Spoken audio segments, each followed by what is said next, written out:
അപകീർത്തി കേസിൽ രാഹുൽ ഗാന്ധിക്ക് ജാമ്യം. ബംഗളൂരു സിവിൽ സെഷൻസ് കോടതിയാണ് ജാമ്യം നൽകിയത്. കഴിഞ്ഞ ബി.ജെ.പി. സർക്കാരിനെതിരെ ഉന്നയിച്ച 40% അഴിമതി ആരോപണത്തിൽ ബി.ജെ.പി. നേതാവ് നൽകിയ പരാതിയിലെടുത്ത കേസിലാണ് ജാമ്യം ലഭിക്കുന്നത്. ജൂലൈ 30-ന് കേസ് വീണ്ടും പരിഗണിക്കും. കെ.ബി. ശ്രീധരൻ വിവരങ്ങളുമായുണ്ട്. ശ്രീധരൻ, എങ്ങനെയാണ് ജാമ്യവ്യവസ്ഥ? കഴിഞ്ഞ സമയം മുൻപ് Rahul Gandhi Bengaluru civil and sessions അതായത് 40% കമ്മീഷൻ ആരോപണം കോൺഗ്രസ് ശക്തമായി ഉന്നയിച്ചിരുന്നു. ഇതിനെ തുടർന്ന് ACM ഉൾപ്പെടെ വലിയ ക്യാമ്പയിനുകളൊക്കെ നടത്തിയിരുന്നു. ഇതിനെതിരെ ഒരു ബി.ജെ.പി. നേതാവ് നൽകിയ പരാതിയിലാണ് കോടതി കേസ് എടുത്തത്.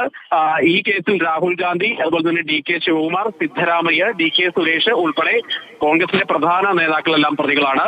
ഇവരെല്ലാം തന്നെ കഴിഞ്ഞ ദിവസങ്ങളിൽ കോടതിയിൽ നിന്ന് ജാമ്യം എടുത്തിരുന്നു. അന്ന് രാഹുൽ ഗാന്ധി കോടതിയിൽ ഹാജരായതില്ല. തുടർന്നാണ് ജൂൺ 7-ന്, അതായത് ഇന്ന് ഹാജരാവാൻ വേണ്ടി കോടതി സമൻസ് നൽകിയത്. ഏതായാലും ഇന്ന് കോടതി ഹാജരായി. ഉടൻ തന്നെ രാഹുൽ ഗാന്ധിക്ക് ഇപ്പോൾ ജാമ്യം ലഭിച്ചിരിക്കുന്നു. അല്പസമയത്തിനകം തന്നെ രാഹുൽ ഗാന്ധി KPCC ഓഫീസിലെത്തും. അവിടെ തിരഞ്ഞെടുക്കപ്പെട്ട MP-മാരുമായി കൂടിക്കാഴ്ച നടത്തും. അതിനുശേഷമായിരിക്കും ഡൽഹിയിലേക്ക് മടങ്ങുക. ശരി, കെ.ബി. ശ്രീധരനാണ് ബംഗളൂരുവിൽ നിന്ന് വിവരങ്ങൾ നൽകിയത്.